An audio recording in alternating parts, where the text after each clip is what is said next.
Regresamos, mis hermanos, al texto que leyó nuestro hermano Guillermo, la carta del apóstol Pablo a los Filipenses.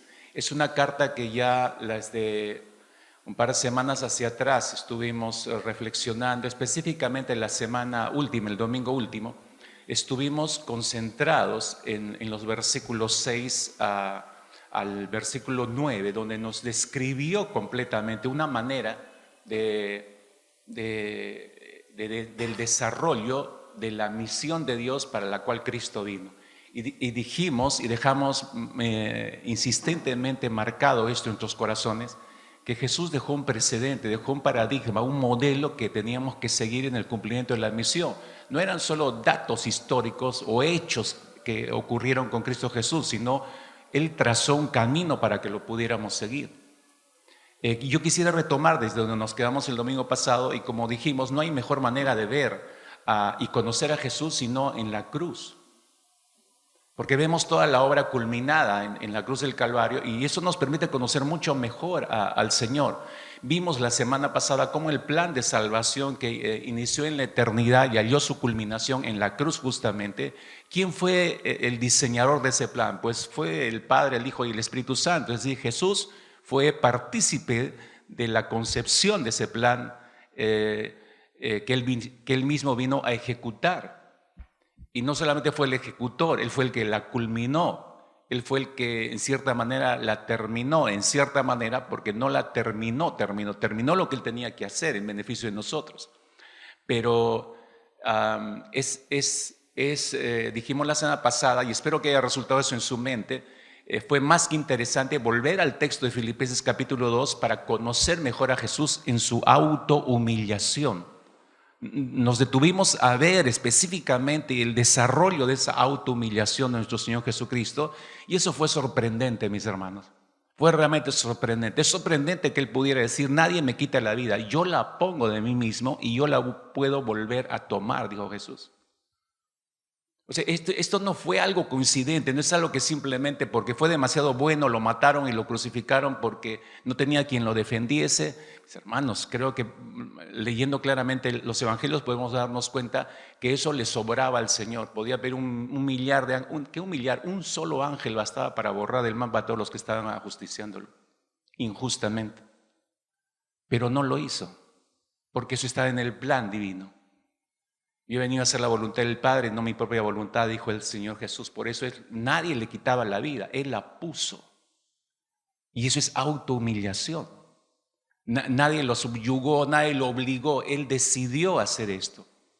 Regresemos, por favor, solamente para recordar esta secuencia descendente en el capítulo 2 de Filipenses, versículos 7 y 8 específicamente. La describe así el apóstol Pablo. Si no dice que se despojó a sí mismo, despojarse a sí mismo, tomando forma de siervo, hecho semejante a los hombres, y estando en la condición de hombre, no fue suficiente, sino que bajó más, se humilló a sí mismo. Ese es el camino descendente que hizo Jesús. Es increíble, mis hermanos, que el plan divino establecía que Jesús debía seguir el camino descendente y humillante en perfecta obediencia, y Jesús lo hizo. Y Jesús lo hizo de manera perfecta. ¿Para qué? ¿Para beneficiar a quién? Para beneficiar a sus enemigos. ¿Y quiénes eran sus enemigos? Nosotros. Toda la humanidad. No hay ni siquiera uno que busque a Dios, dice el apóstol Pablo en su carta a los Romanos. No hay uno, todos se han desviado, todos. ¿Y qué es todos? Todos nosotros. No hay ninguno que pueda hallar gracia delante del Señor. Si Cristo no hubiera seguido ese camino descendente y hubiera culminado su plan salvífico en la cruz, miren, mis hermanos, nosotros seguiríamos siendo enemigos y ni hermanos seríamos. No habría fe. El clímax de esa autohumillación de Jesús es increíble poder no solo recordarlo, sino verlo a la luz de por quién lo hizo, por sus enemigos. Nadie hace eso por sus enemigos. Sin embargo, Jesús lo hizo. Grande Dios, grande Señor que tenemos sobre nuestras vidas. Y esas son las miles de razones por las cuales tenemos que agradecerle al Señor. Pero regresando al texto de Filipenses, el texto de Filipenses en el versículo 1 de este capítulo 2 es interesante porque Pablo empieza ese capítulo diciendo, por tanto, si hay alguna consolación en Cristo, si algún consuelo de amor, si alguna comunión del Espíritu, si algún afecto entrañable, si alguna misericordia. ¿Por qué empieza así este capítulo el apóstol Pablo? Porque en otras palabras, lo que él está diciendo es lo siguiente: si han recibido la consolación de Cristo, si los que están leyendo la carta y ahora también nosotros, si hemos recibido la consolación de Cristo, ¿cuántos han recibido la consolación de Cristo aquí? Desde que le entregamos nuestra vida al Señor, ya fuimos consolados. Entonces si hemos recibido esa consolación, está reflexionando el apóstol Pablo, entonces hemos sido transformados internamente de manera integral. Si hemos recibido la consolación de Cristo, es que hemos recibido a Cristo. Y al haber recibido a Cristo, definitivamente tenemos que haber sido transformados interiormente y de una manera integral. Entonces dice el apóstol Pablo, si eso ha ocurrido, entonces pueden consolar a otras personas porque ahora tienen comunión con el Espíritu. Si hemos recibido a Cristo, hemos recibido consolación de Él, entonces estamos capacitados para consolar a otros, en la misma medida como hemos sido consolados. ¿Por qué? Porque tenemos al Señor en nosotros, porque tenemos a Dios morando en nosotros. Por tanto, dice el apóstol Pablo, concluyendo, por tanto, tienen el mismo sentir de Dios para hacer misericordia. Si hemos recibido la consolación en la persona de Cristo Jesús, entró Cristo Jesús, pero entró con todo lo que Él es.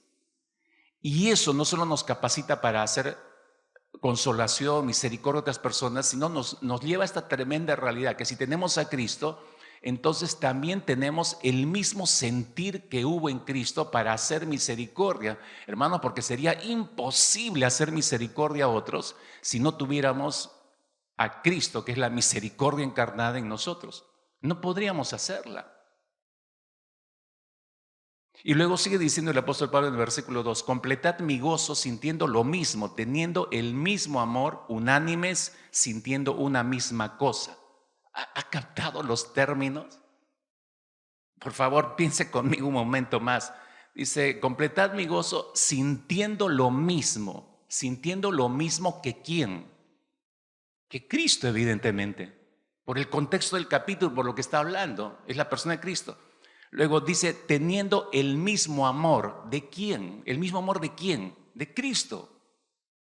Unánimes, dice. ¿Como quién? Como Cristo con el Padre. Yo y el Padre uno somos, dijo Jesús, ¿no? Sintiendo una misma cosa. ¿Como quién? Como Cristo, evidentemente. Todo apunta a la persona de Cristo. Si hemos recibido la consolación de Cristo, entonces podemos sentir lo mismo como Cristo, podemos tener el mismo amor que tenía Cristo, podemos ser unánimes como lo fue Cristo con el Padre, podemos sentir una misma cosa como la sintió Cristo. Ahora la pregunta es, ok, pero ¿cómo se manifiesta esto? Responde el mismo apóstol Pablo de una manera práctica. Porque cuando hacemos la pregunta ¿cómo se manifiesta esto? Tenemos que pensar forzosamente en cosas prácticas. Y Pablo responde en el versículo 3 y 4, nada hagáis por contienda. Está hablando de cómo se muestra esto hacia afuera. No es algo que se siente bonito hacia adentro y medio raro y me siento, que me da ganas de darme 3 volantines y hablar medio raro. Y no es algo interno, es algo que se nota hacia afuera y de manera práctica, no mística, hermanos. De manera práctica, concreta. Nada hagáis por contienda o por vanagloria, antes bien con humildad, estimando cada uno a los demás como superiores a él mismo, no mirando cada uno por lo suyo propio, sino cada cual también por lo de los otros. Eso es interesarse por las demás personas. Dígame si eso no es práctico. Esto es algo ultra práctico, hermanos. Lo que el apóstol Pablo está describiendo aquí es la vida práctica de los discípulos de Cristo en misión. Esta es la misión, hermanos. Esta es la misión de Dios. Es lo que debemos hacer todos los días de manera normal, por donde quiera que estemos lo que estemos haciendo, tengamos la profesión que tengamos que hacer. Esa es la misión. Ese es el estilo de vida que debemos vivir todos. Donde quiera que estemos haciendo lo que estemos haciendo, trabajemos en la profesión que trabajemos, sea la ocupación que tengamos, desempeñando cualquier cosa que desempeñemos, debemos estar viviendo esto. Esta es la misión de Dios. Y la misión vivida de esta manera va definitivamente va a captar la atención de todas las personas que nos rodean y de hecho que van a tener que preguntar, ¿por qué vives así?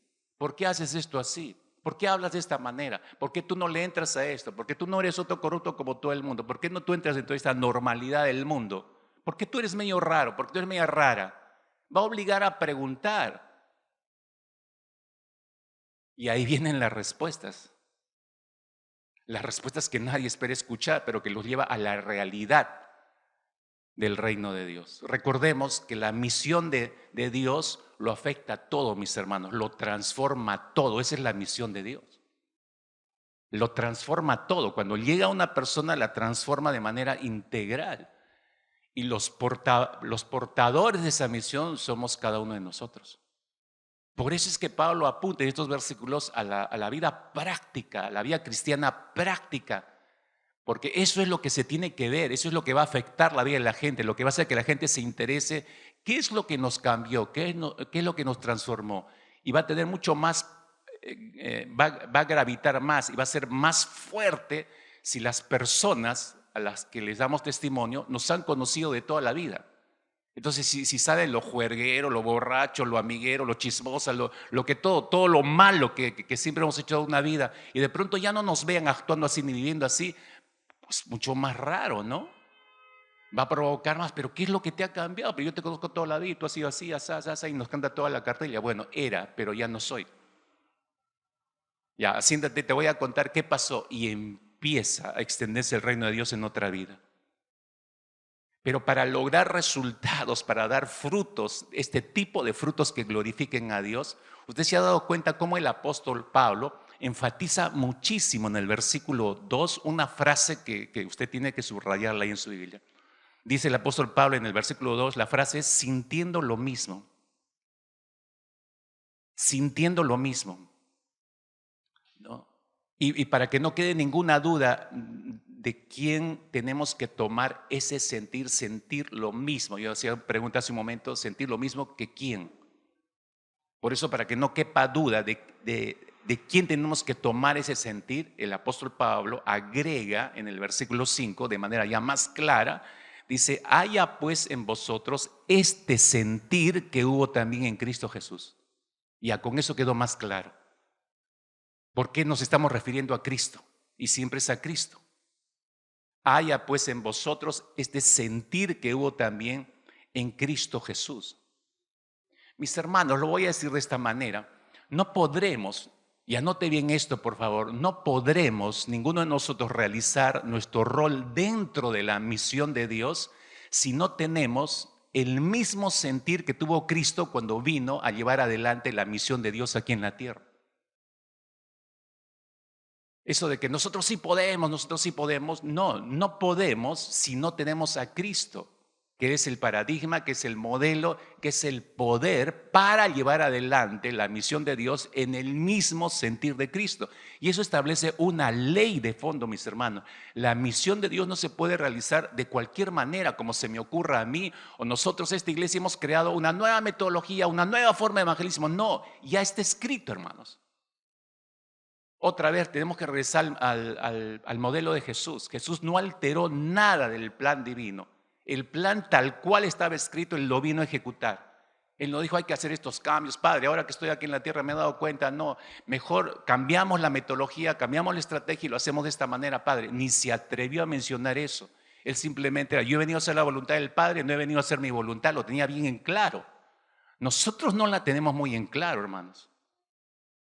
Y eso muestra la naturaleza del pecado, cómo gravita fuertemente en nuestro ser. Como dice el apóstol Pablo, terminamos haciendo lo que no queremos hacer, lo que sabemos que es correcto, pero y darle por la parte de pecado. Terminamos ahí otra vez. Nuestro Señor Jesucristo, vimos la semana pasada, vino por un camino descendente. Y humillante, por cierto, por eso hablamos de autohumillación. Él mismo se autohumilló para ejecutar en obediencia intrínseca, ¿se acuerda? El plan redentor concebido desde la eternidad. Es decir, que Jesús, para hacer todo eso, Él tuvo, dice el apóstol Pablo, tuvo que tener un sentir. Haya pues en vosotros este sentir. Y esa palabra es interesante porque no habla de emociones. Sentir, froneo en el griego.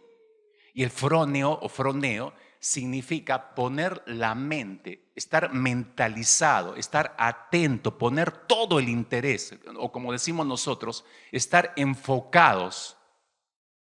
Eso significa que el Señor tenía un sentir para la ejecución de la misión de él. Y es ese froneo el que hace referencia en el versículo 5 Pablo, que haya en nosotros el mismo sentir.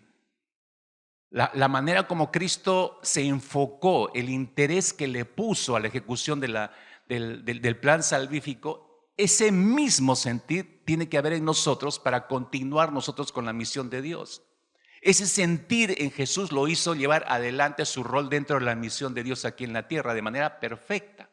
Jesús no lo distrajo nada, escúcheme por favor.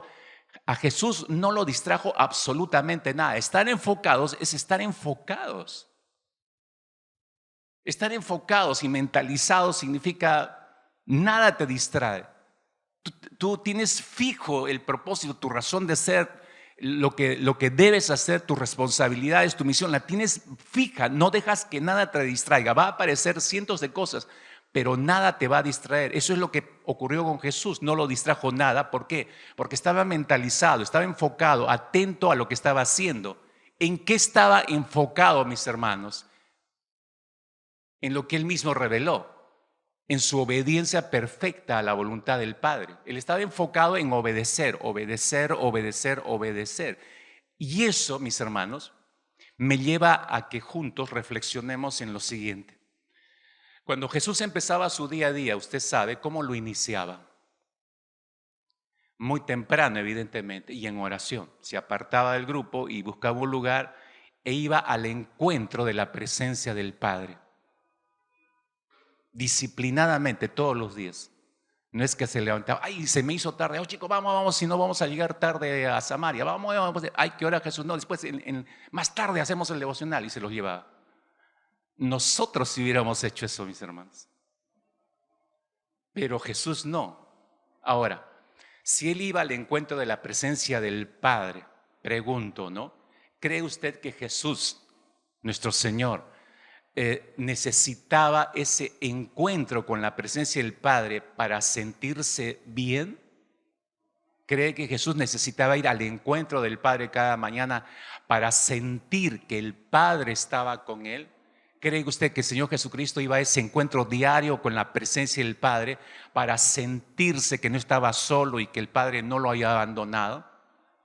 ¿Y cree usted que esos encuentros diarios y disciplinados que tenía el Señor Jesucristo eran encuentros gratificantes para él en la presencia del Señor?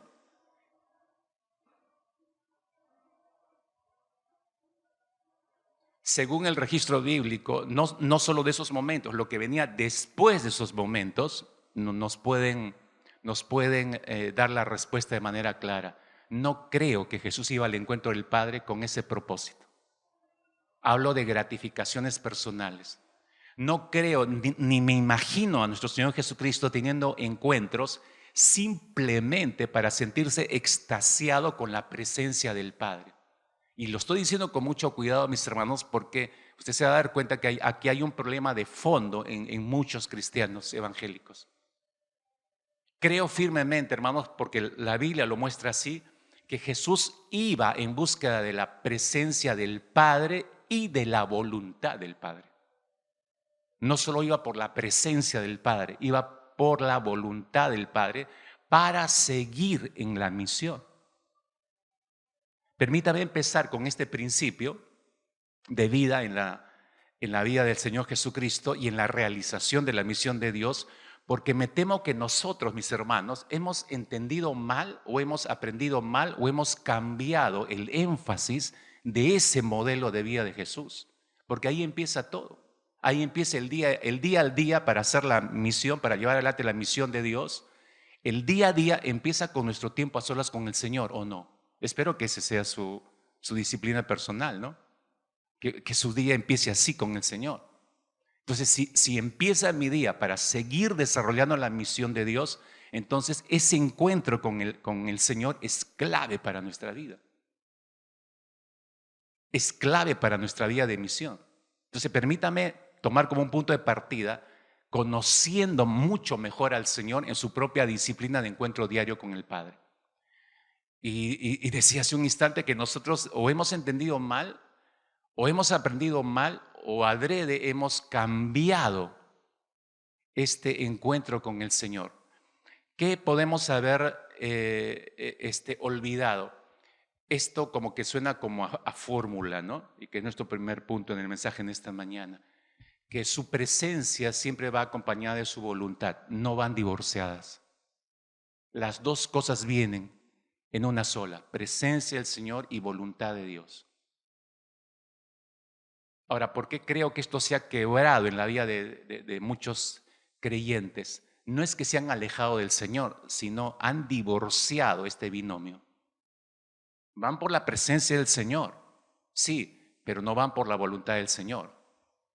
Y creo que el problema, porque tenemos que analizar un poco el problema, mis hermanos, no es solamente, y no estoy acá juzgando, que no es mi rol, no estoy acá señalando, sí, que algunos de ustedes que por eso no hacen su devocional, otros solamente se dedican a un encuentro medio místico, y así, ay, como que cargarse las baterías, no necesitan de palabras, solo oran y de manera mística, y luego ya salen, ya estoy bien cargado del Señor, y cosas, un montón de cosas que podríamos numerar. Pero esas son las cosas externas. Tenemos que analizar por qué hemos llegado a ese punto, por qué hemos divorciado la presencia del Señor de la voluntad de Dios. ¿Por qué nuestros encuentros con Dios puede que más linden o estén en el límite de lo místico que lo real? Que adorar, como dice el apóstol Pablo en Romanos capítulo 12, a un Dios a través de un culto racional y no místico. Analizando el problema. Creo que el problema se ha agudizado en las últimas décadas, antes de pandemia estoy hablando, por un giro que se dio y la aceptación que dieron muchas iglesias en el mundo entero, dieron la bienvenida a corrientes teológicas antibíblicas, como por ejemplo la teología de la prosperidad o de la sanidad. Que no apuntan, y voy a decir esto claramente porque no es el tema, pero tengo que analizar el tema y tengo que ver un punto de partida y cómo esto ha hecho daño a la iglesia del Señor en todo el mundo. ¿Eh? Y hablo de teologías como la prosperidad o la sanidad que no apuntan a darle gloria a Dios. O sea, categóricamente podemos decir esto, no apuntan a dar gloria a Dios, sino al propio hombre, porque tanto la teología de prosperidad como de sanidad apuntan al hombre, a la satisfacción del hombre, a satisfacer sus necesidades. El fin último termina siendo siempre el hombre y no la gloria de Dios. Por eso decimos que son corrientes teológicas antibíblicas, porque el fin de pedirle a Dios, pedirle que nos prospere, pedirle sanidad y hasta cruzar el lindero de exigirle, como muchos de ustedes han leído y conocen y saben, exigirle a Dios todavía con color de coche, marca, tipo de aros de la llanta, etcétera, etcétera, exageradamente, exigirle a Dios que nos prospere o que nos sane en ese tipo de teologías, terminan, si ustedes se dan cuenta, siempre terminan en uno mismo. Es lo que yo quiero tener y lo que le exijo a Dios que me dé para ser próspero. O sea, hemos cambiado toda la teología. ¿Y dónde apunta? ¿La gloria de Dios? No, el provecho del hombre. El provecho del hombre. Los maestros de la prosperidad convierten, voy a decir esto de manera resumida, ¿no? Porque esto da para varios temas, mis hermanos. En algún momento entraré a tocar todas estas rarezas que hemos tenido en las últimas décadas y que aún sigue causando daño y que ha establecido patrones de conducta de muchos creyentes medios extraños y raros que no van con las escrituras definitivamente. Hablando específicamente de la prosperidad, los maestros de la prosperidad han convertido la relación entre Dios y el hombre en una transacción de dar y recibir. Y ahí de fondo no es mi deseo de conocer al Señor como lo estamos haciendo nosotros en las últimas 4 semanas, sino es solo el deseo de recibir algo de Dios. No me interesa conocerte, solo me interesa que me des. Así lo voy a decir de brusco, aunque suene medio raro y feo. Donde a Dios se ve, Dios mismo, la persona de Dios se ve reducido a una especie de mayordomo cósmico que tiene que obedecer todo lo que nosotros necesitamos. Que necesito esto y tú eres mi padre y me lo tienes que dar. ¿Por qué? Porque yo soy tu hijo.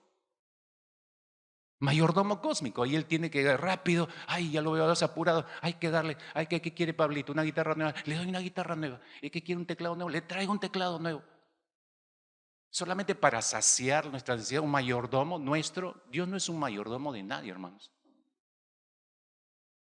Pero en eso ha desembocado las teologías de la prosperidad. Hablando de otro tipo de corrientes, las famosas corrientes carismáticas, de igual manera, terminan en la satisfacción del ser humano. La satisfacción de demostrar que tengo tal o cual don, en especial el de hablar lenguas o el de sanidades, que no encajan correctamente en la misión de Dios, porque simplemente no le dan gloria a Dios. Ustedes se han dado cuenta, existen tanto con este tipo de dones que es para gloriarse ellos mismos. Estoy hablando, puedo hacer sanidad, es para mi propia gloria. Y este no fue el objetivo de los dones espirituales. Revise usted 1 Corintios capítulo 12. Y no solo capítulo 12, capítulo 12, capítulo 13, capítulo 14. Capítulo 13 es un capítulo clave para entender por qué da los dones del Señor y cuál debe ser el motor en la obtención de los dones de Dios, el amor. Entonces, todas estas prácticas inducen a los creyentes a pensar y a creer que nuestros encuentros con el Señor tienen como fin último nuestro deleite, nuestra satisfacción, nuestro éxtasis. Puedo tener, y voy a ser más específico en esto, ¿no?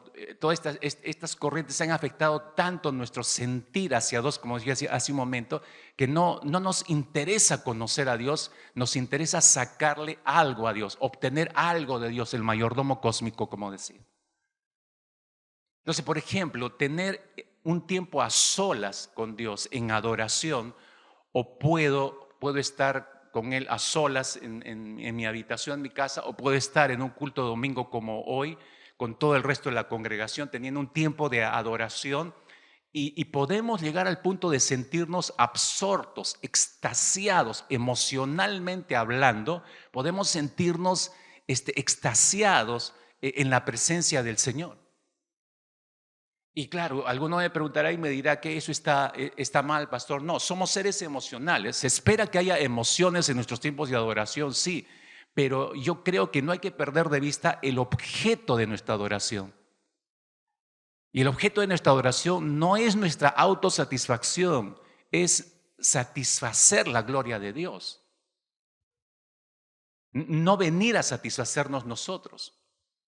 Ahora, teniendo ese tiempo a solas, como decía, podemos llegar a este punto hasta de quebrantamiento y llorar y estar extasiados y satisfechos en ese momento y creer que ahí termina nuestra relación con el Señor, que ahí termina nuestro momento con el Señor. Y nos levantamos y nos ocupamos de nuestras cosas. El día siguiente igual entra un tiempo de adoración y me quiebro y lloro delante del Señor y creo que ahí termina mi encuentro con el Señor y salgo y sigo haciendo mis cosas.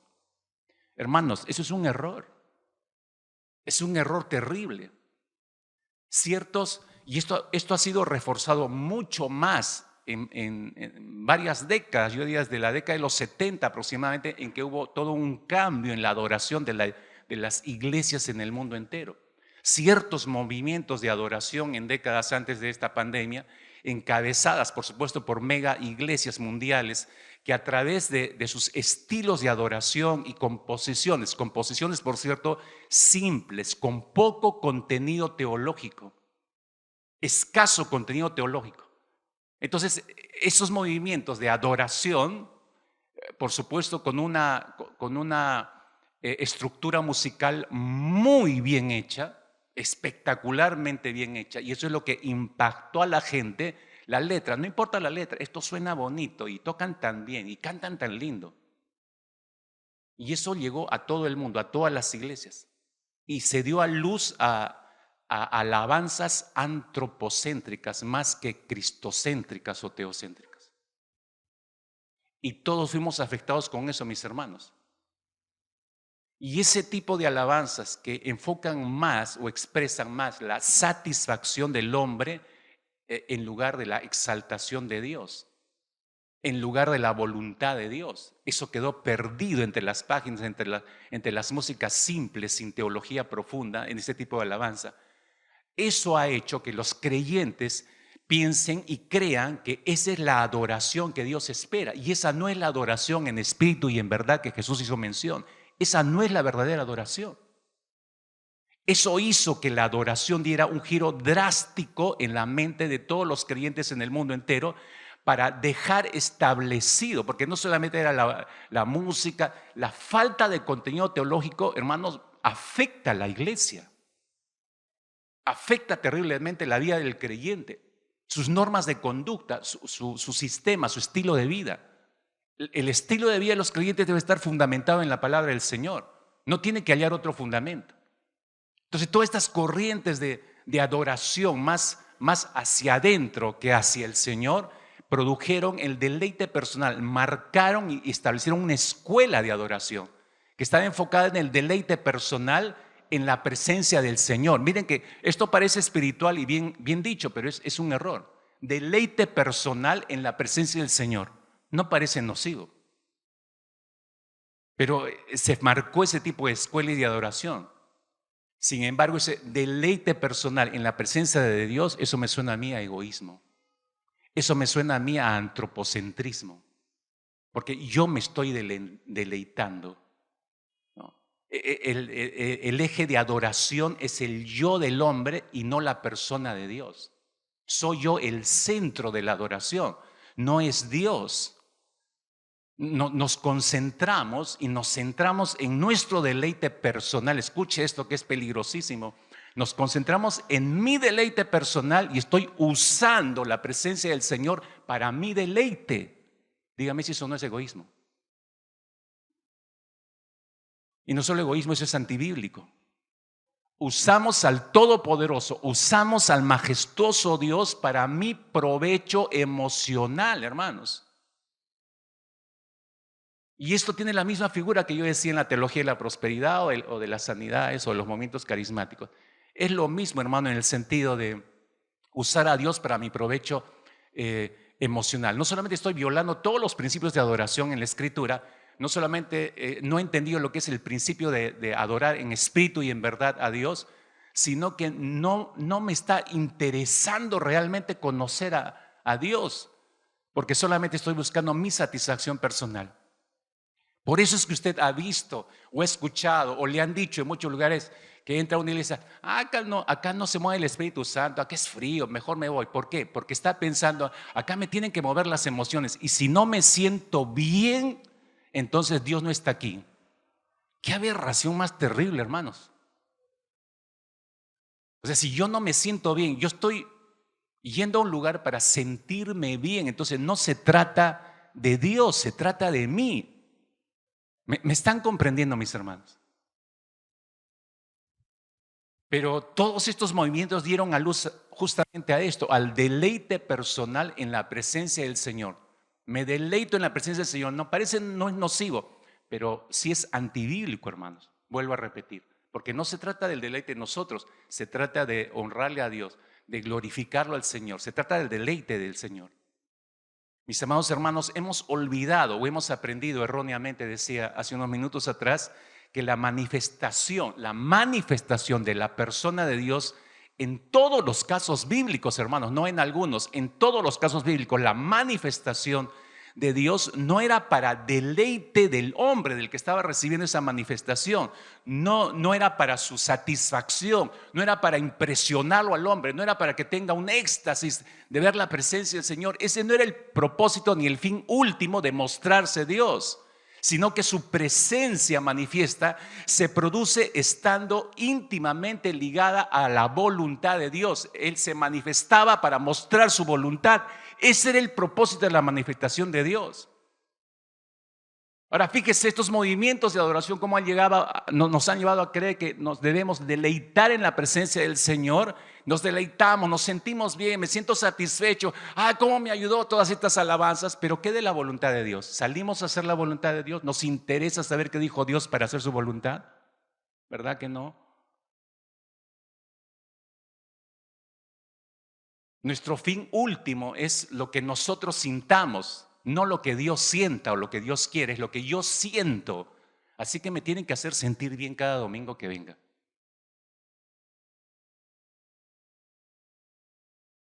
Dios no solo se manifiesta, mis hermanos queridos, para llenar los ojos de la gente o para hacer sentir a nuestros corazones algo bonito y gratificante.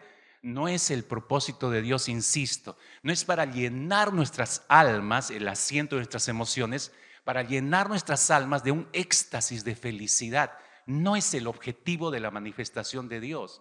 Cuando venimos a adorar a Dios, siempre queremos que Él se manifieste. Incluso pedimos, oramos y le decimos: Señor, manifiéstate en medio de las alabanzas de tu pueblo. Estamos seguros que tú estás aquí con nosotros, de acuerdo a tu promesa que vas a estar todos los días hasta el fin de los tiempos. Creemos que aquí estás entre nosotros.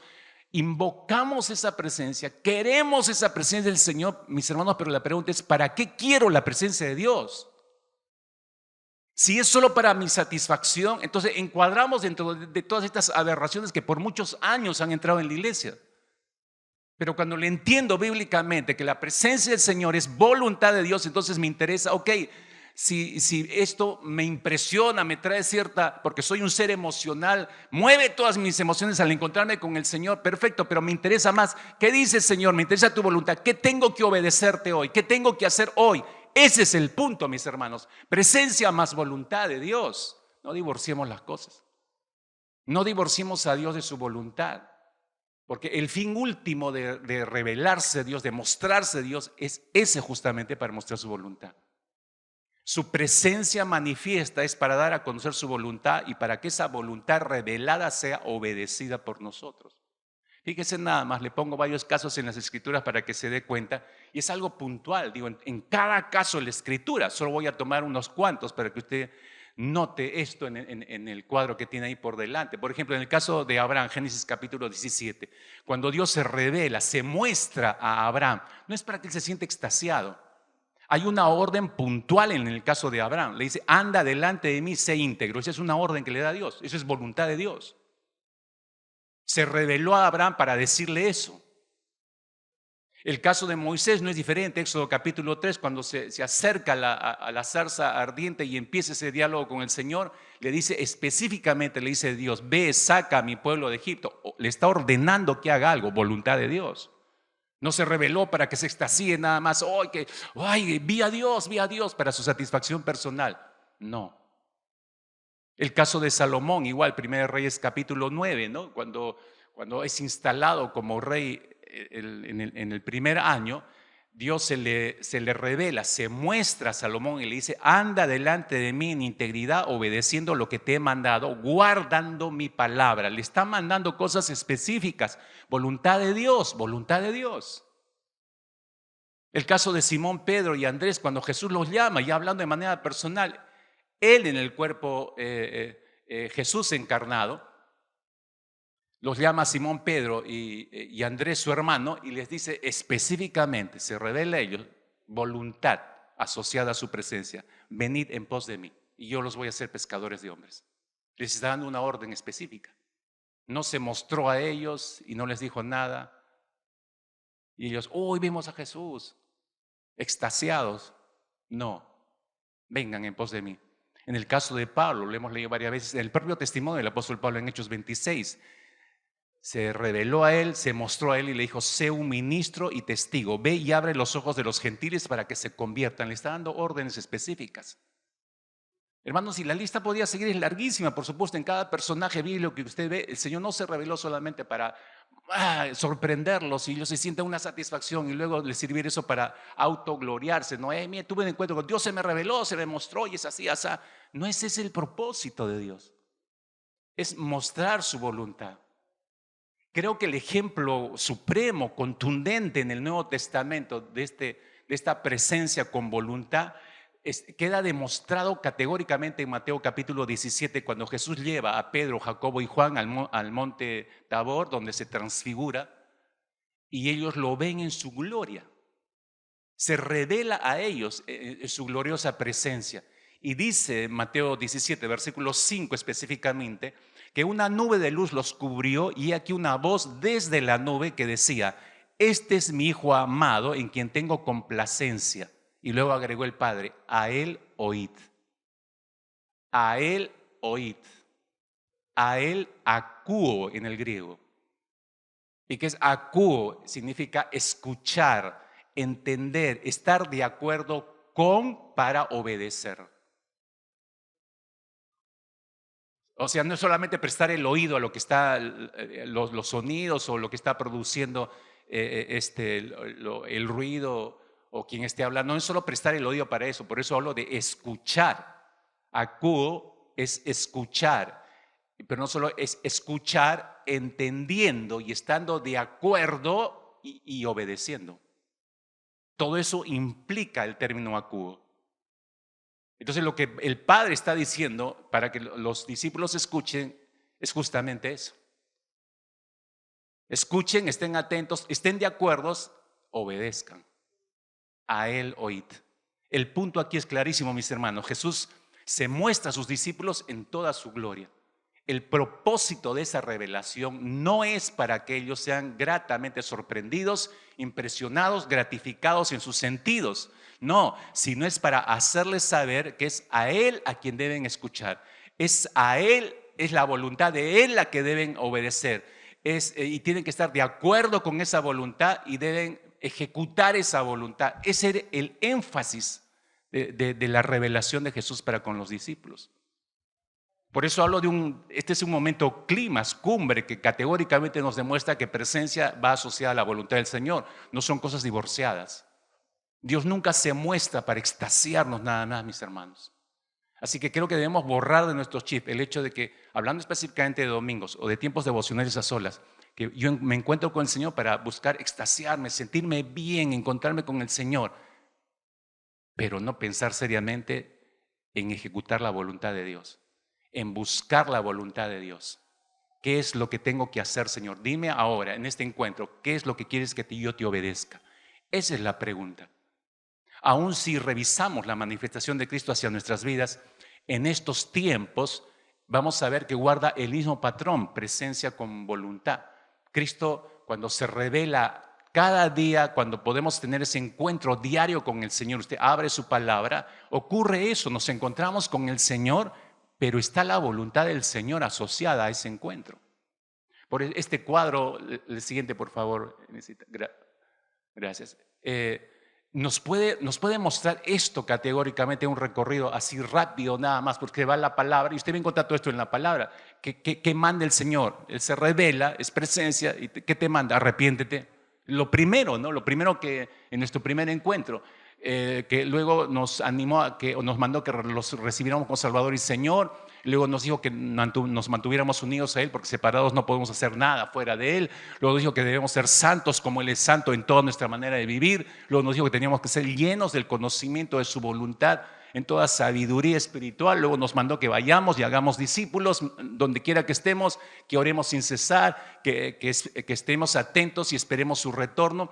Todos esos versículos, y podría haber muchísimos más, son cosas que vamos encontrándonos en nuestros encuentros a solas con el Señor. Eso es lo que tenemos que obedecer. Su presencia no viene solitaria. Viene la voluntad del Señor y todo esto espera ser obedecido. Y obedecido intrínsecamente, por si acaso. Sin embargo, ustedes recordarán, viene un ejemplo del Antiguo Testamento, el rey Saúl, que fue colocado por Dios, perdió su posición porque desobedeció la voluntad del Señor. ¿Y por qué traigo a colación este ejemplo de la desobediencia de Saúl? Para que usted se dé cuenta, la Escritura nos dice tempranamente cuán importante es prestar atención a la voluntad del Señor y obedecerla. ¿No? Primera de Samuel capítulo 15, versículo 22. Después de una flagrante desobediencia insistente del rey Saúl, viene el profeta Samuel y le dice esto. Le pregunta al rey Saúl, el profeta Samuel: ¿se complace el Señor tanto en los holocaustos y sacrificios como en que se obedezcan sus palabras? La obediencia es mucho mejor que los sacrificios. Él prefiere que le obedezcas a que le ofrezcas la gordura de los carneros. La obediencia es mucho mejor que los sacrificios. Ese principio deja totalmente asentado esto que estoy mencionando, que la presencia del Señor viene con la voluntad del Señor. Y es preferible, antes de sentirme extasiado, es lo que no debo buscar, lo que me debe extasiar, sí, es obedecerle a Dios. Tener ese mismo sentir que tuvo Jesús, apasionado por obedecer la voluntad del Padre. Por eso es que, mis hermanos, cuando vengamos a adorar al Señor cada fin de semana o cuando estemos a solas con Él en nuestro devocional diario, podemos, miren hermanos, lo voy a decir no sarcásticamente, sino como una realidad. Podemos nosotros orar como los ángeles. Podemos cantar como querubines en la presencia del Señor, ¿no? De una manera sublime, increíble, pasar un tiempo a solas en la presencia del Señor. Pero nada, absolutamente nada de eso tendría sentido si no estamos dispuestos a escuchar, a recibir, estar de acuerdo con la voluntad de Dios y obedecerla. De nada serviría que, ay, fue lindo, sentí, ¿cuántas veces me han dicho esto? Sentí que Dios estaba conmigo ahí. Bueno, si la promesa del Señor es que siempre va a estar con nosotros todos los días, entonces, ¿por qué recién lo siente usted ahí? Nosotros creemos que el Señor está con nosotros, ¿o no? ¿O cree usted que se sale el Señor y se va a dar sus vueltitas, tiene que atender otros asuntos y luego regresa? No está, siempre va a estar. Si yo cuando entro diariamente a la presencia del Señor, siempre va a estar ahí, siempre va a estar ahí. Pero recuerde, no buscamos extasiarnos en esa voluntad. Repito, debemos estar dispuestos a escuchar su voluntad, recibir esa voluntad, estar de acuerdo con esa voluntad y obedecer esa voluntad. Esos encuentros entonces van a ser más sustanciosos. Cada domingo que vengamos acá, dispuesto a escuchar, a recibir, a estar de acuerdo y obedecer la voluntad del Señor. Estos encuentros entonces sí van a tener sentido.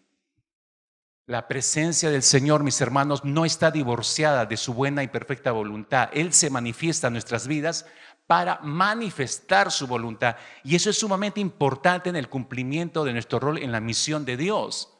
Porque para cumplir la misión de Dios, yo tengo que conocer la voluntad de Él. No puedo cumplir la misión de Dios simplemente con un estado emocional alterado, excitado, y después eso se me va a pasar como cualquier emoción. Entonces, ¿qué voy a hacer? No sé qué hacer. Por eso es importante conocer la voluntad del Señor y debo estar dispuesto a recibirla, estar de acuerdo con ella, y cuando salgo a hacer la misión, yo sé que estoy haciendo la voluntad del Señor. Presencia y voluntad van juntas, hermanos, no van separadas. En segundo lugar, lo segundo que hemos tergiversado, olvidado o hemos entendido o hemos sido mal enseñados es que, regresando a este versículo 5 de Filipenses 2, el sentir del Señor debe ser mi sentir también.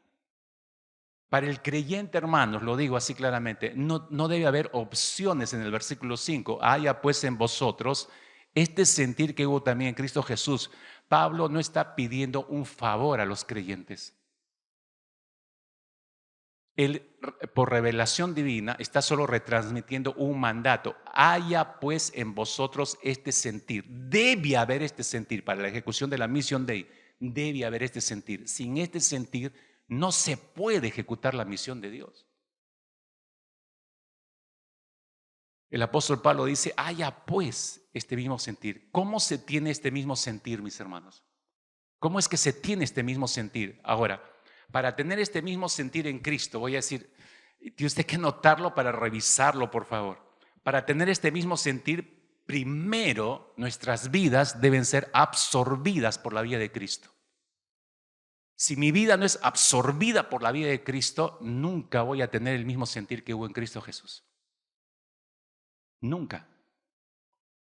Cuando tenemos un encuentro personal con la misión encarnada de Dios, es decir, con Cristo Jesús, ¿no? Y nosotros le entregamos nuestras vidas a Cristo Jesús, nosotros somos absorbidos por la vida de Cristo. Literalmente somos absorbidos por la vida de Cristo. Déjeme explicarle esto con la experiencia del apóstol Pablo. Pablo la describió de esta manera en el consabido texto de Gálatas capítulo 2 versículo 20. Ahí usted ve una vida absorbida por la vida de Cristo. Cuando Pablo dice, con Cristo estoy juntamente crucificado, ya no vivo yo. Ya no vivo yo. Yo ya no vivo.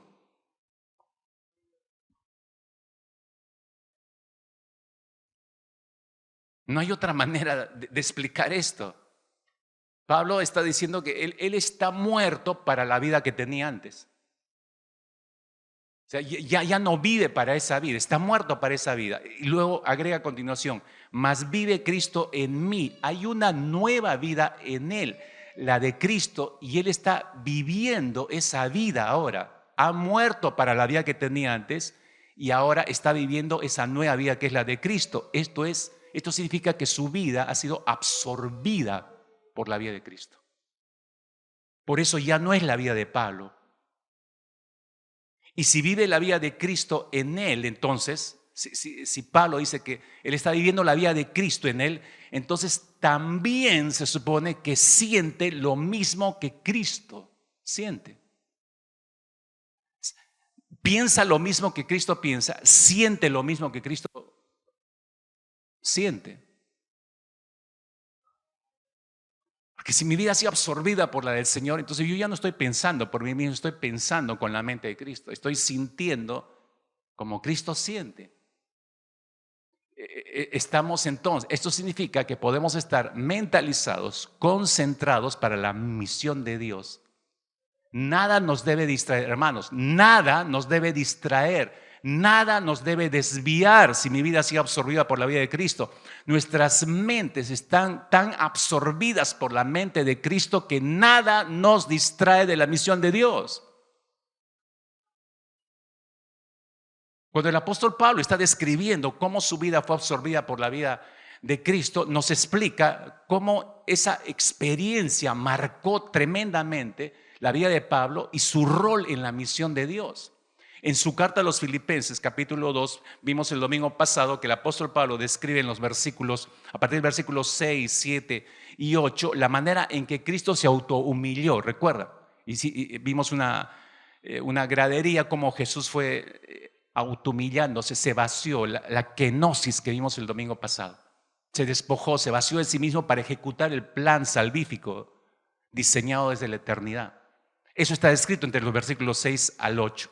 Ahora, Pablo hace este recuento, ¿cierto? Ahora, él ve que el acto de Jesús, está diciendo el apóstol Pablo, fue completamente voluntario, no fue forzado, y eso muestra una especie de escala de progresión, de abandonar lo más sublime en la posición en la que estaba Cristo en su gloria, y luego lo encontramos profundamente en el punto culminante hacia abajo en la cruz del Calvario.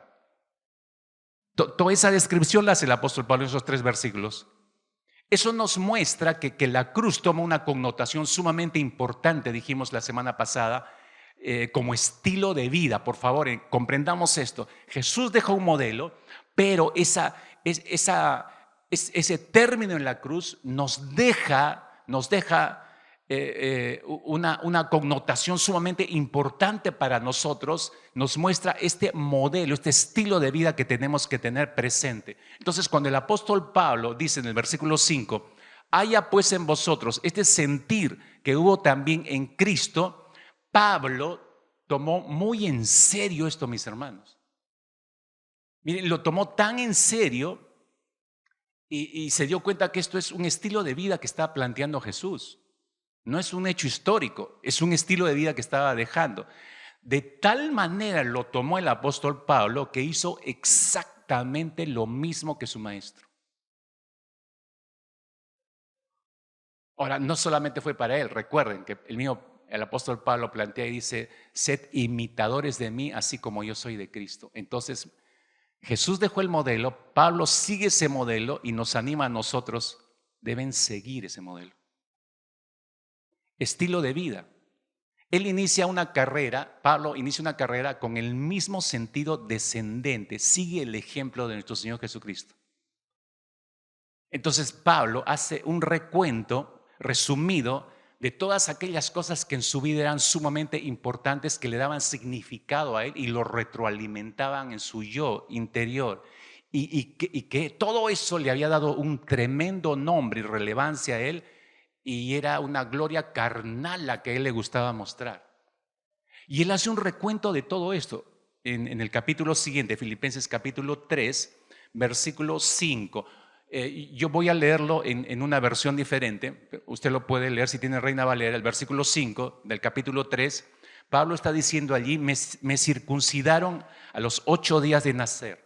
Soy de raza israelita. Pertenezco a la tribu de Benjamín. Soy hebreo e hijo de hebreos. En cuanto a la interpretación de la ley judía, fui del partido fariseo. Él está haciendo un recuento de todos sus diplomas, todos sus logros. Y esto es, ¿por qué lo hace el apóstol Pablo? ¿Para volver a sacar carnalmente todo esto y lucirse? No, tiene un propósito de descenso más bien, igual que Jesús.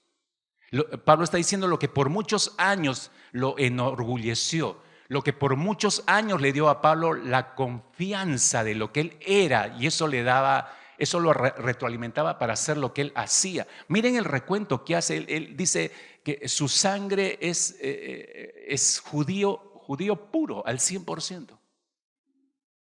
Yo no soy una mezcla, no soy samaritano, no, soy judío puro.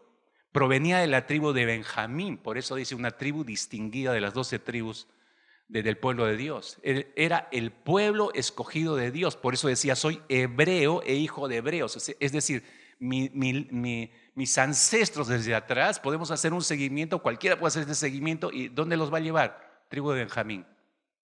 Soy judío. Y esto lo enorgullecía tremendamente. Dice, pertenecía al partido de los fariseos.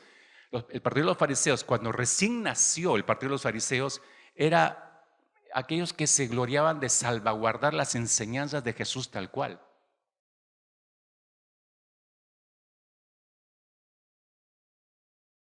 Y todo eso para el apóstol Pablo era motivo de gloria personal. Pero eso no nos hace diferentes a él en realidad, porque igual como él, nuestros logros de vida, ¿acaso no nos llenan de orgullo a cada uno de nosotros?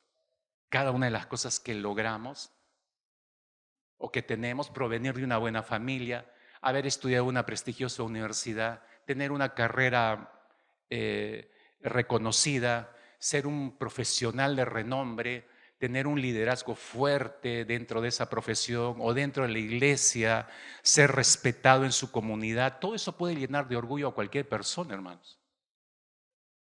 Y sobre todo si no solamente somos reconocidos, si hay placas con nuestros nombres, si hay menciones de nuestros nombres, eso va retroalimentando tremendamente nuestro ego.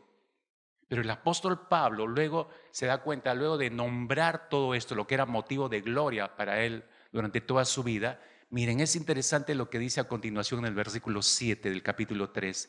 Dice, pero cuantas cosas eran para mí ganancia. Todo esto era de valor para mí, pero dice, las he estimado como pérdida por amor de Cristo.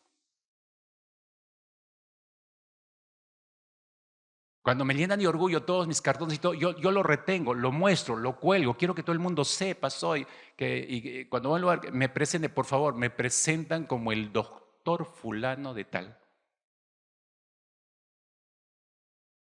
Porque eso va retroalimentando, como decía yo, mi ego, ¿no?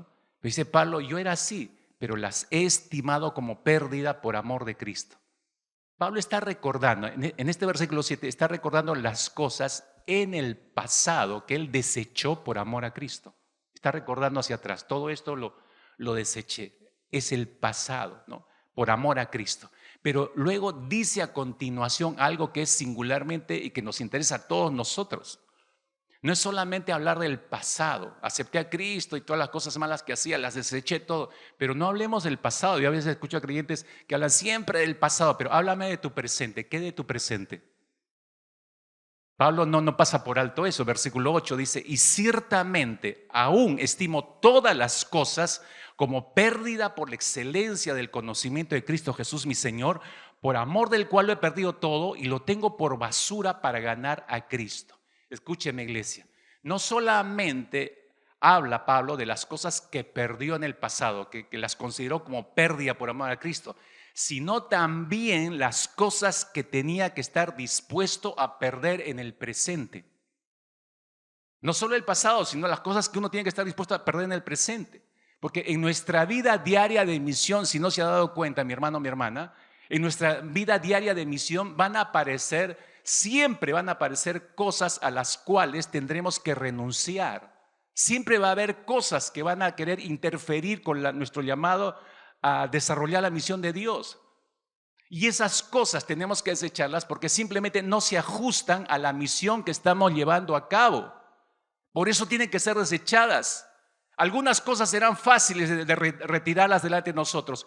Otras cosas no serán tan fáciles de retirarlas delante de nosotros. Más bien van a producir probablemente, y me estoy adelantando a los que tengan que enfrentar esto, o ya lo hayan enfrentado, o lo estén enfrentando. Va a ser difícil hacerlas de lado, más bien te van a producir dolor, van a producirte probablemente lágrimas, pero tú sabes que debes retirarla porque no se ajustan a la misión de Dios, no se ajustan al llamado que Dios te ha hecho. Entonces no puedes permitir que eso sea una interferencia en tu vida.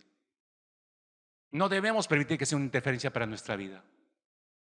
Pablo sabe perfectamente bien, y nosotros deberíamos saberlo también igual como él, que las cosas que interfieren con la misión de Dios, aunque parezcan beneficiosas, mis hermanos, van en contra de Dios.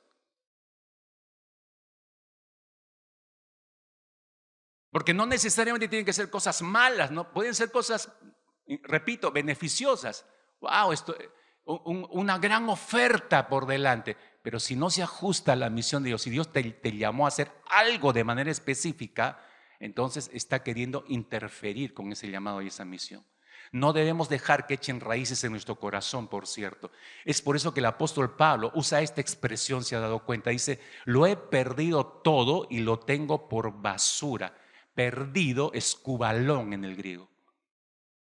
Y para que entienda ese término, significa lo que se arroja a los perros, la escoria, la basura, el excremento. Es decir que Pablo, todo lo que para el apóstol Pablo, escuche, para el apóstol, y lo debe ser para nosotros, todo lo que interfiere con la misión de Dios debe ser repugnante y se debe tenerlo como basura. Para Pablo era así. Suena fuerte, ¿no? Por eso yo decía, Jesús dejó el modelo, Pablo lo entendió perfectamente, lo aplicó a él mismo. Y sed imitadores de mí. Nos los vuelve a replantear el modelo. Hay que seguir ese modelo, en otras palabras. ¿Por qué hace todo esto el apóstol Pablo? ¿Por qué hace todo este camino de descenso? Porque se da cuenta, igual que Jesús lo hizo. Él desechó todo lo que le daba gloria, lo consideró como basura, lo desechó. ¿Por qué hizo ese camino de descenso igual que Jesús? Vaciándose de todas sus glorias terrenales, haciéndose cada vez más siervo, haciéndose cada vez más esclavo de Cristo. ¿Por qué? Lo hace para alcanzar algo superior. Desecha todo para alcanzar algo mucho mejor que todo lo que tenía. La suma de todo lo que tenía. ¿Y qué es eso? Versículo 8 lo dice de esta manera el apóstol Pablo. Por la excelencia del conocimiento de Cristo Jesús. Ese es conocerle a Cristo. Mi único propósito, dice Pablo, es conocer a Cristo, mi Señor, por amor del cual lo he perdido todo y lo tengo por basura para ganar a Cristo. Se da cuenta, el único objetivo que tenía por delante el apóstol Pablo era conocer a Cristo. Y al conocer a Cristo, conocer su voluntad. Otra vez, presencia y voluntad de Dios van asociadas. Y así podía llevar adelante mejor la misión de Dios. O sea, mi propósito es conocer al Señor, porque si voy a llevar adelante la misión de Dios, tengo que conocerlo a Él y tengo que conocer su voluntad. Entonces voy a poder realizar mejor la misión de Dios. Pero al mismo tiempo el apóstol Pablo sabe que el conocer a Cristo íntimamente, escuche esto, el conocer a Cristo de manera personal, íntimamente, lo va a terminar llevándolo al mismo lugar donde terminó Jesús. ¿Y dónde terminó Jesús? La cruz. La cruz. Y nos lleva a este punto otra vez como al punto culminante para nosotros. Pablo sabe, él sabe perfectamente que le espera una cruz también, es decir, morir a sí mismo, morir a su yo. Si voy a querer tener el mismo sentir de Jesús, si voy a querer conocerlo, no hay caminos, no hay atajos, es de frente y el término es la cruz. Morir a mí mismo, morir a mi yo. Para el apóstol Pablo, y lo deja como enseñanza para todos nosotros el día de hoy, Conocer a Cristo, mis hermanos, es vital para desempeñar nuestro rol en la misión de Dios. Porque el conocer la voluntad de Dios de manera íntima, en esa intimidad, entonces podremos entender lo siguiente, que no hay, hermanos, iglesia, no hay misión de Dios sin cruz. No hay mission day sin cruz. Hermanos, tenemos que terminar de entender. O sea, es lindo, sí, la misión de Dios, vamos, iglesia, vamos a hacer la misión de Dios, sí, pero no hay mission day sin cruz. Pablo entendió esto perfectamente. Por eso él utiliza esta expresión en el versículo 10. Él dice, a fin de conocerle, otra vez insiste en este punto, a fin de conocerle a Cristo y el poder de su resurrección y la participación de sus sufrimientos, llegando a ser semejante a él en su muerte.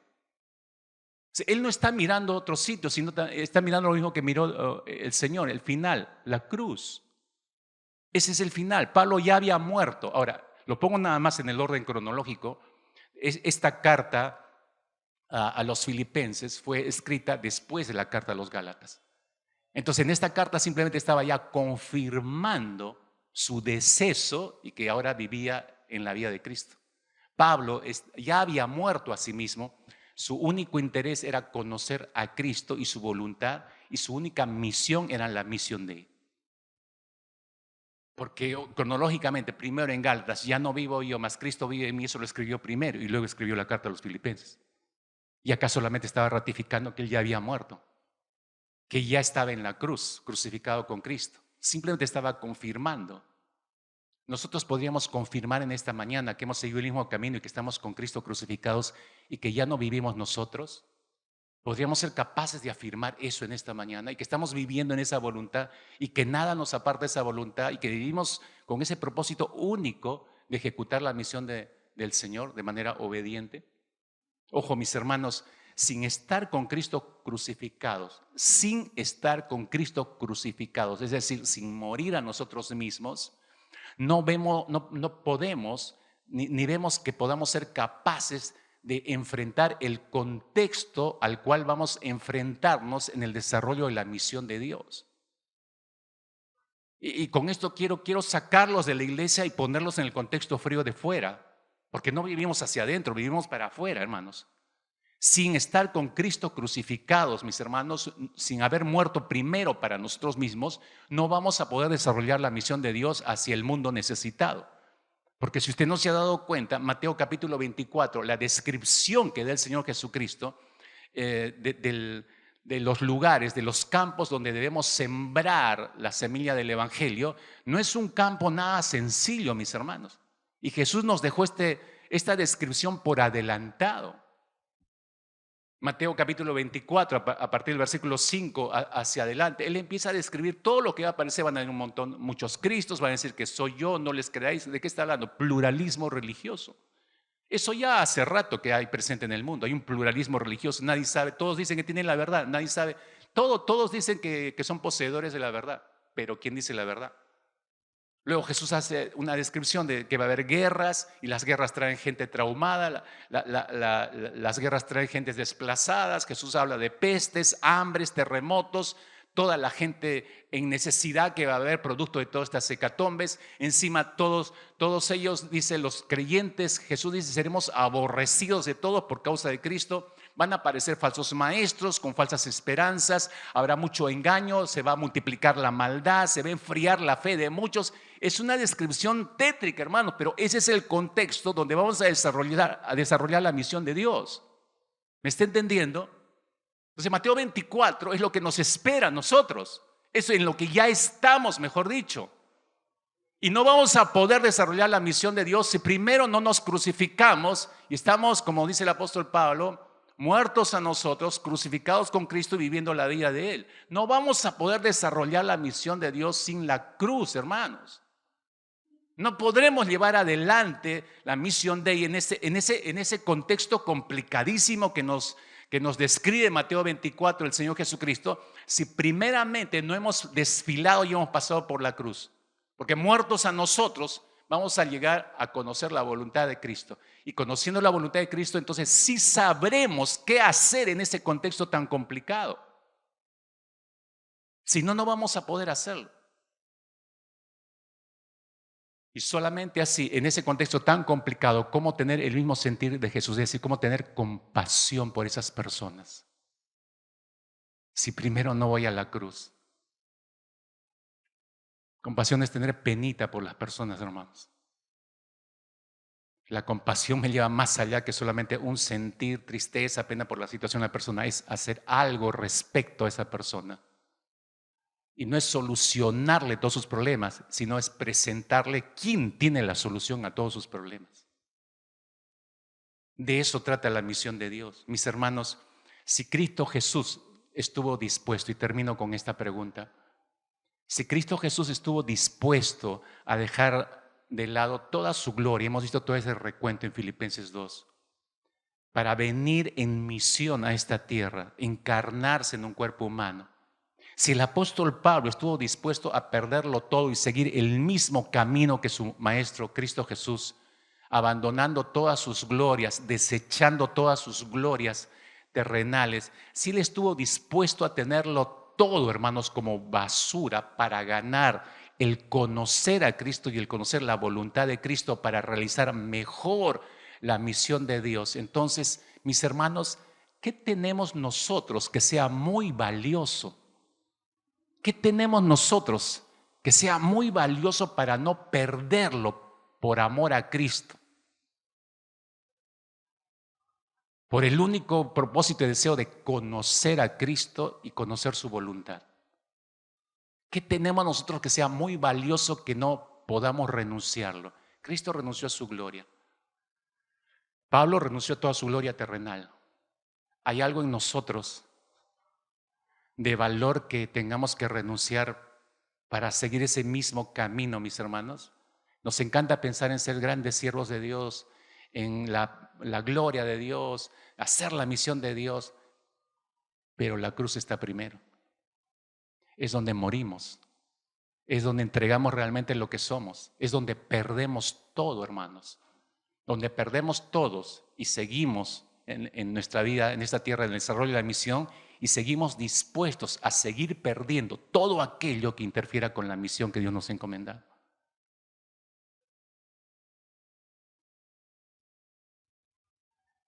¿Cuál es tu tesoro que todavía no ha sido crucificado? Cierra tus ojos ahí, por favor.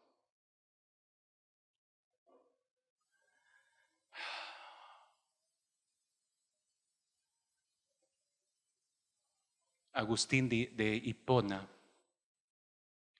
parafraseando la gran comisión, las palabras de Jesús en Mateo 28, el gran Agustín Hipona lo parafraseó de esta forma. Él dijo, Jesús dijo, id y hacer con otros lo que yo os he hecho a vosotros.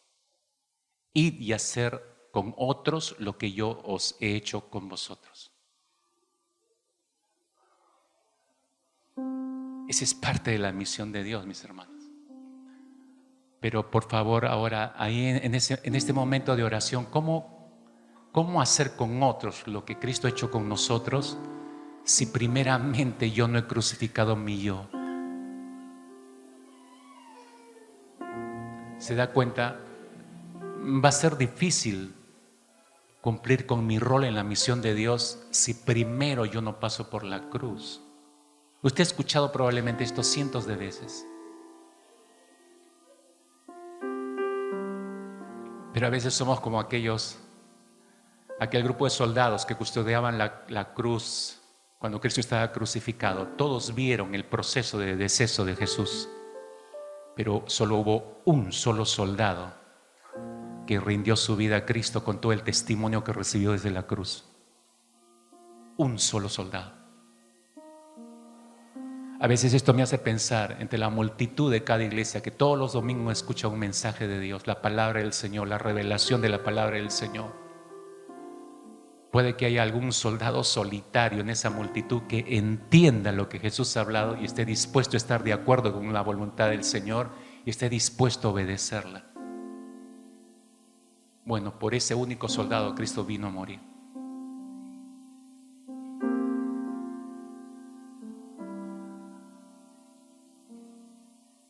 Padre, oramos en esta mañana y deseamos ir mucho más lejos, Señor, que solamente un estado emocional por haber escuchado tu palabra. Queremos ir mucho más lejos que solamente sentir un momento de conmoción en nuestras almas y luego tomar una decisión, si no apresurada, sino movida por esas mismas emociones, y decir, bueno, a partir de ahora, bueno, decido ir a la cruz, o decido crucificarme con Cristo, o decido empezar a aceptar la voluntad del Señor y estar de acuerdo con ella y obedecerla.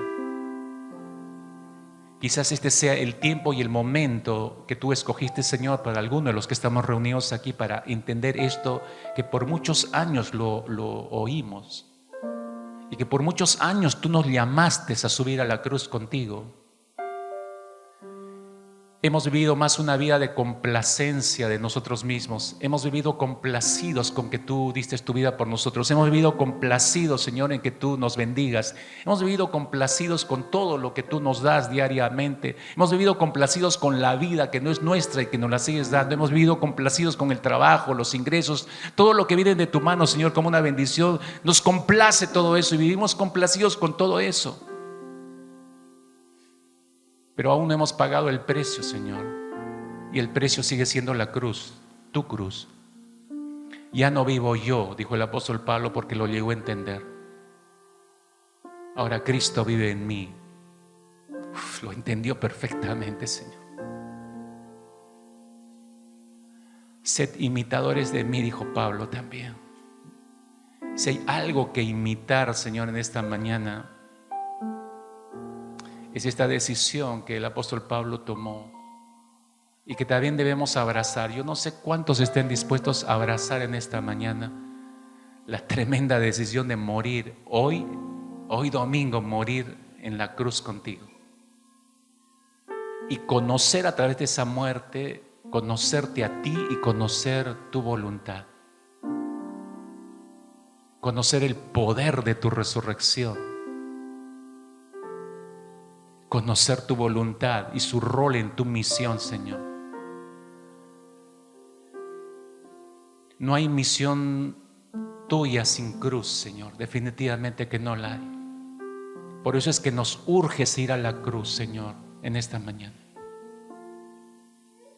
Y Padre, tú sabes, no voy a pedir que ninguno de los miembros de tu iglesia se ponga de pie para evidenciar que están yendo a la cruz. Pero sí oro que sea un caminar silencioso, que sea unir a la cruz en estos siguientes minutos, totalmente convencidos de que van a su muerte segura, pero que adrede, intencionalmente están buscando esa muerte, que estamos buscando esa muerte, Señor, porque sin esa muerte en la cruz contigo, Señor, ¿cómo ser instrumentos fieles? ¿Cómo llevar adelante la misión que nos encomendaste? Padre y Señor nuestro, recibe a los corazones, recibe estas vidas que van camino a tu cruz. Recíbelas, por favor, Señor. Transfórmalas y ayúdales a entender que ahora es tu vida, no es la vida de ellos. Ahora es tu voluntad, no es la voluntad de ellos o de ellas. Ahora es tu mente, no es la mente de ellos o de ellas, sino eres tú, Señor, en nosotros. Nuestra vida ahora sea hallada en ti. Nuestra vida sea hallada en ti, Señor Jesucristo. Oro por estas decisiones que cada quien en su altar privado está tomando, o quizás las tomen los días más adelante. Yo no sé en qué momento vas a quebrantar alguna vida en sus propios recintos, en sus propios tiempos a solas contigo. No sé si ocurrirá eso, Señor, en los siguientes días, porque tú no has terminado. Has empezado hoy en esta mañana, pero no has terminado con nosotros. Por eso encomendamos todas y cada una de estas decisiones en tus preciosas manos. Completa tu perfecta obra que empezaste en esta mañana, Señor, por favor. En el nombre precioso de nuestro Señor Jesucristo, nuestro Señor y Salvador, oramos así. Amén.